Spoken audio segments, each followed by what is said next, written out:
Hey everyone, Cash here, back with another video from Madden 16. Today we continue our Raiders franchise, and I'm excited about this one. We have reached our first draft. We're going to take part in the NFL draft today. Before we start, let's take a look at the prospects. This is the first time I've given you a look of this all season. It's a little bit different this year. As you see, you unlock their top 3 skills, and then at the end of the season, they actually do a combine. You don't see anything with it, but it gives them combine grades, so you can kind of see how they rank in their position. So these are some of the players, or the players I have on my watch list. These are the ones after scouting I have identified as some of the players that we would like to look at in the draft. So we have a lot spanning across all 7 rounds. We have a couple of holes in the team, but really nothing too vital. So I don't think we're going to be making too many moves to move up in the draft. I don't really see any prospect that's really blowing me away as far as someone that we need to go up and get. And something else that I remembered once we finally reached this, it's been so long since we started this franchise, but I remembered that we are doing a 32-team franchise, so there is one downside to that, and that is that there is no trading in the draft. I think that is a okay trade-off considering the issues we had when we started the draft as far as not doing a 32-team franchise. So remember that we're not going to have any teams moving up, which does take away a little bit. Maybe if I had the time, we could have dug into it and kind of seen what teams might move up. But I figure, you know what, we'll leave it where it is. We'll see where the players go. So we start off with the Bears. They're going to go with the quarterback. The Lions at number 2 go with the wide receiver. The Lions should know never to draft a wide receiver that early. The Colts go with a D tackle. Jaguars going to go with a quarterback. The Browns are up next. They're going to take a defensive end. So ideally, we're looking for a backup halfback in this draft as the Redskins take a free safety. The Rams are going to take a corner. We're looking for a backup halfback. We need a D tackle. We need some help at middle linebacker and the right side of our outside linebackers. Maybe a cornerback, a free safety or strong safety. No glaring holes as far as the starters, but we're looking for some good depth here. So as we see these other picks, we got a right end from the Falcons, a corner from the Titans, a left tackle for the Steelers, another left tackle for the Panthers, and another left tackle for the Jets, a string of left tackles, and then the free safety goes to the Buccaneers, and now we're up for our pick, and looking here, I see Ben Blake at the top. He is the number 1 overall prospect as far as on our board of how they lay it out, so that's an interesting pick. I think I did scout him, but he's not on my watch list because I assumed he would be gone. So obviously you see the top 3 available are 3 right outside linebackers.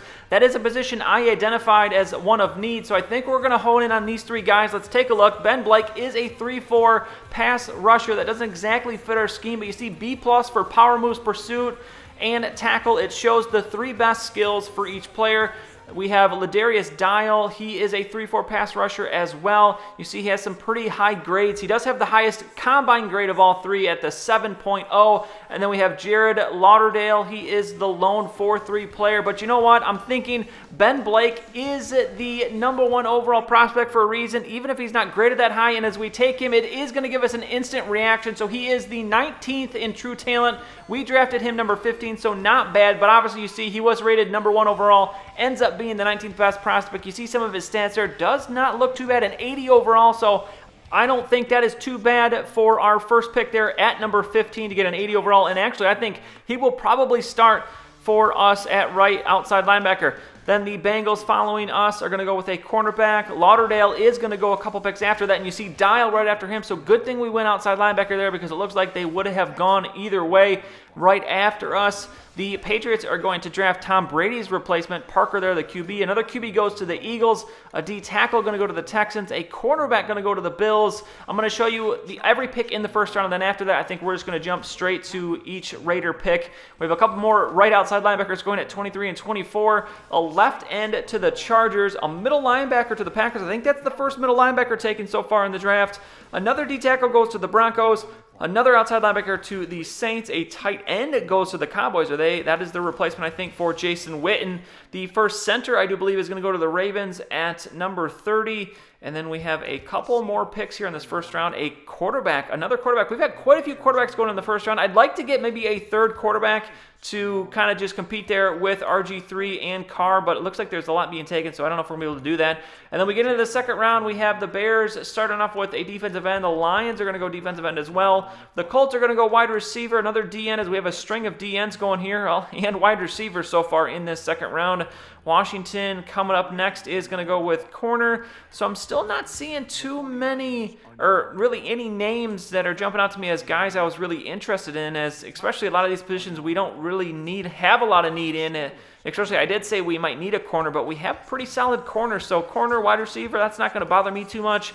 We're pretty sound on the outside of the defensive line. We are seeing quite a few D tackles being taken, so I don't know if we're going to have one available to us when we come up here.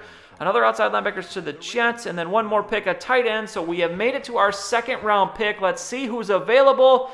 And it looks like we have wide receiver, halfback. I do see one halfback there, Darren Ellis. He is a first round grade.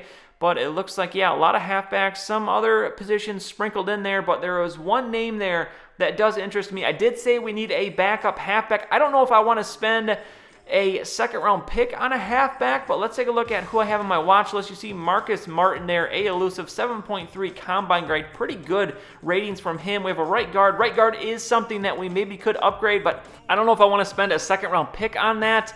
So as we go through, middle linebacker is another one I said that we could upgrade, but I don't know, do we want to go linebacker with our first two picks? Najee Parker looks like a pretty good prospect. He is a second-round grade, 7.0 combine grade.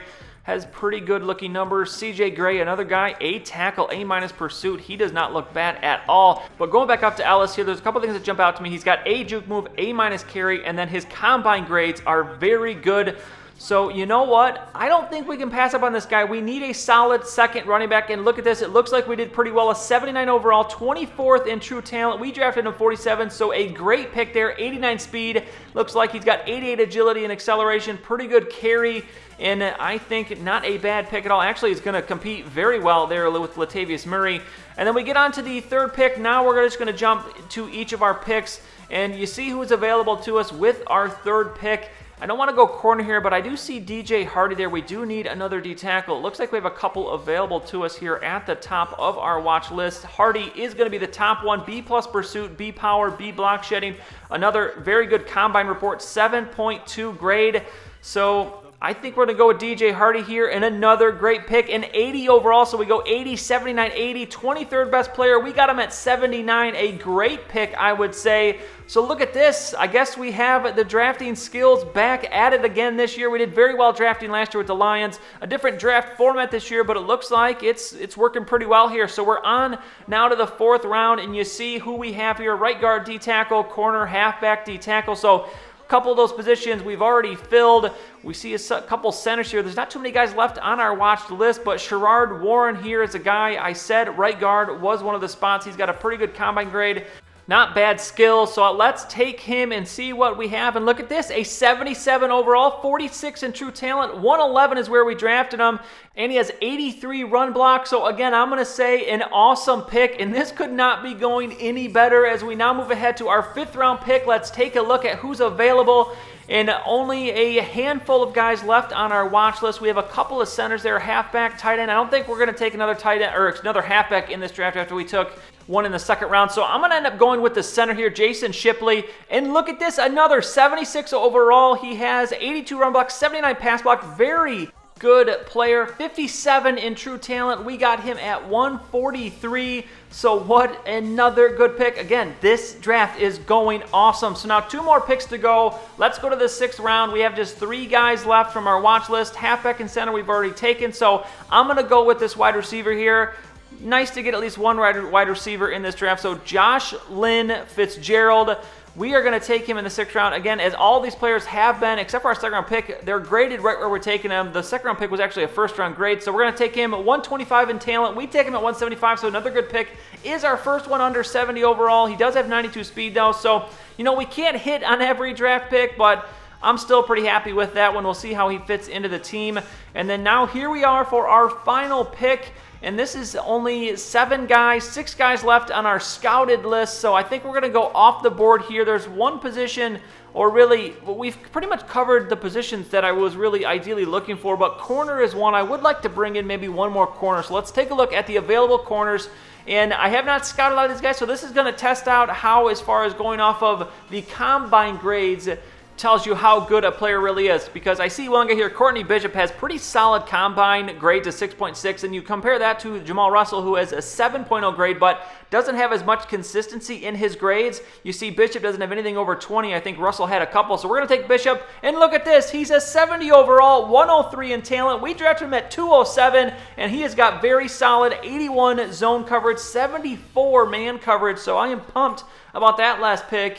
But that is the end of the draft here. Let's see how we did. A final look, and you see Ben Blake does come in our team as 74. We got to change our scheme a little bit, so he'll go back up. Ellis is a 79. Hardy is an 80. 76 for Walden. 72 for Shipley. 66 for Fitzgerald and Courtney Bishop. So you see, obviously, with the schemes, those numbers do change a little bit. Let's take a look around the league, though, now. The Seahawks get an 81 overall and an 80 overall. You see the rest of the draft was kind of crappy, but 2 very high-rated players. The Steelers, another team with a pretty good draft. They get quite a few guys in the 70s. Texans the same, 74, 77, 77 in the 6th round. The Broncos, I think they might have had the worst draft. They have one guy over 70, but he's a fullback. Otherwise, they have a 58 and a couple of other 60-rated players. The Chargers, as we look at some of the other teams in our division, they have an okay draft. The Chiefs, the same, pretty okay, kind of bad, actually. The Colts have another good draft. They have pretty much all players over 70, one at 80, and just a couple there at the end over 60. So those are some of the teams I saw that had some of the better drafts. For the most part, I didn't show a whole lot there. For the most part, a lot of the teams had pretty average drafts. We, I think, probably had the best draft. We only had 2 players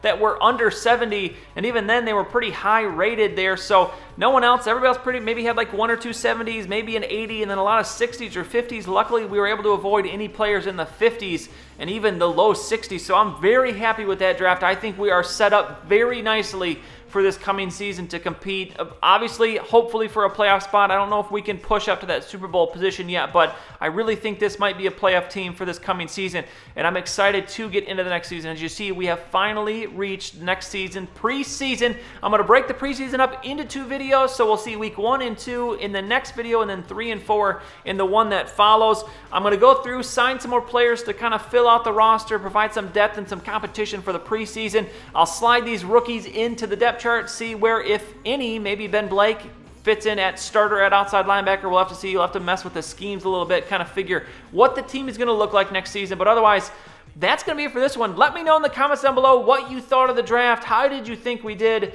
What do you think our best pick was? And who are you looking forward to see next season? Otherwise, I'll see you all next time. That's going to be it for this one. If you enjoyed the video, please go ahead and give it a like. I'd really appreciate it. And subscribe to see any future videos that I make. As always, thanks for watching, and I'll see you all next time.